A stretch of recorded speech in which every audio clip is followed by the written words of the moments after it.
Oui, Monsieur le Président et chers collègues.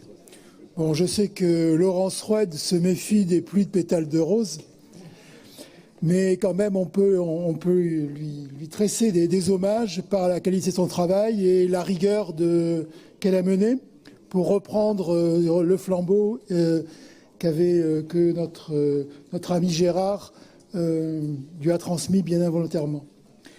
On a eu beaucoup de plaisir donc à travailler avec elle et je tenais, au nom de tout le groupe écologiste, à la remercier.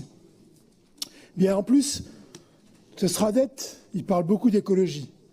Et l'urgence écologique, elle est devenue vraiment un sujet politique. En ce moment, le G7 environnement a débuté. Ça a débuté hier à Metz. Il y a une conférence emploi, activité des territoires et la transition énergétique à Matignon qui a démarré ce matin. Mais peut-on en attendre des résultats à la mesure de l'enjeu? On peut en douter.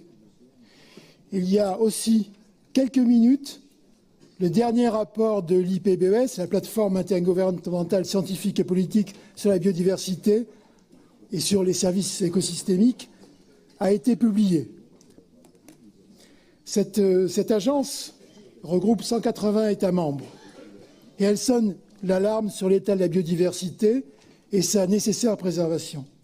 Ce rapport, en effet, mes chers collègues, vous n'avez pas eu le temps de le lire, on a jeté un œil parce que c'est un sujet quand même qui nous intéresse énormément. Il pointe l'effarante réalité qui nous attend. 1 million d'espèces vivantes sont menacées d'extinction. D'ici à 2025, c'est-à-dire demain, on pourra avoir jusqu'à 50% de baisse du rendement agricole si on ne fait rien, notamment parce qu'il n'y aura plus de micro-organismes dans les sols, qui sont indispensables aux plantes.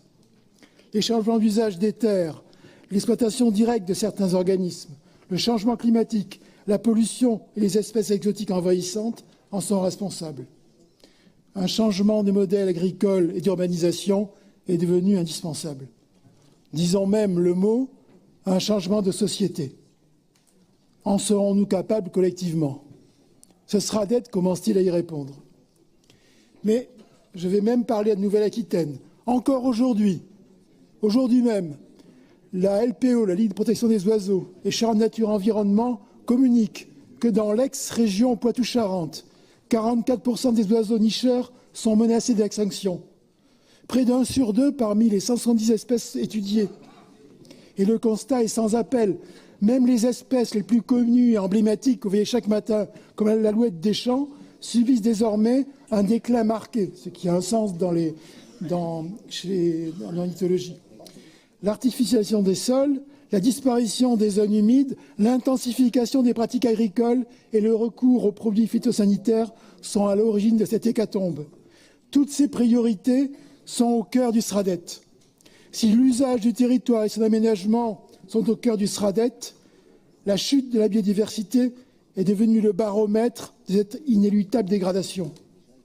Notre conception écologiste des territoires tourne résolument le dos à ces modèles productivistes qui reposent sur l'exploitation intensive de l'énergie carbonée.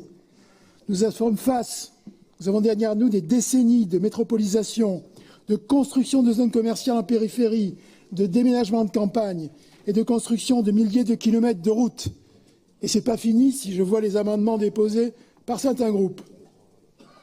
Monsieur le Président, vous avez expliqué dans la presse que les écologistes ont rédigé plus de 3/4 de ce SRADET.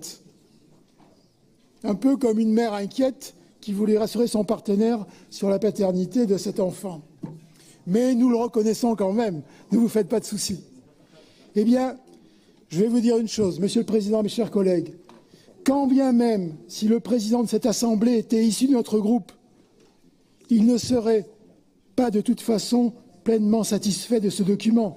En effet, sa nature même et ses enjeux d'acceptabilité par les autres collectivités territoriales le font se placer forcément en deçà de ce qui serait nécessaire pour tenir compte de l'urgence. Mais nous devons tous l'assumer. Nous allons expliquer cela tout à l'heure lorsqu'on passera aux détails des objectifs et des règles plus en détail. Bien sûr, d'autres SRADET sont peut-être allés beaucoup plus loin, en prenant par exemple l'objectif de zéro artificialisation nette des terres. Mais pour nous, ce serait un risque de rompre le lien avec certaines collectivités territoriales qui sont encore figés sur des modèles de développement, hélas dépassés. Et les amendements de certains groupes politiques vont encore ici en faire retentir l'écho. Donc ce n'est pas notre choix d'aller à zéro artificialisation, pour la simple raison que cet objectif nécessaire d'un arrêt total de l'artificialisation, un mot difficile à prononcer, qui grignote l'équivalent du département du Finistère tous les 10 ans et concourt à une effroyante éradication de notre biodiversité et aussi au réchauffement climatique, cet impératif va apparaître naturellement lors de la prochaine révision du SRADET, au début de la prochaine mandature, et c'est bientôt. Donc notre SRADET se veut réaliste, il gravit une première marche assez ambitieuse et nous soutiendrons les efforts de la région en ce sens pour convaincre et accompagner les collectivités. Et il va en avoir besoin, au vu des difficultés que connaissent déjà certaines régions pour convaincre leurs collectivités de jouer le jeu d'un modèle de développement non fondé sur la consommation foncière.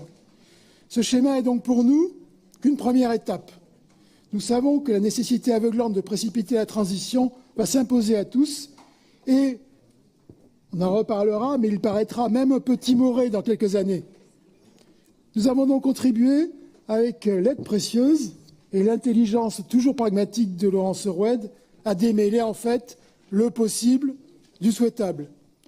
Et surtout, que ce SRADET ne soit pas en contradiction avec Néoterra, qui se doit être encore plus volontariste, car dans ce cas-là, il s'agira uniquement de politique régionale sur lesquelles nous aurons barre.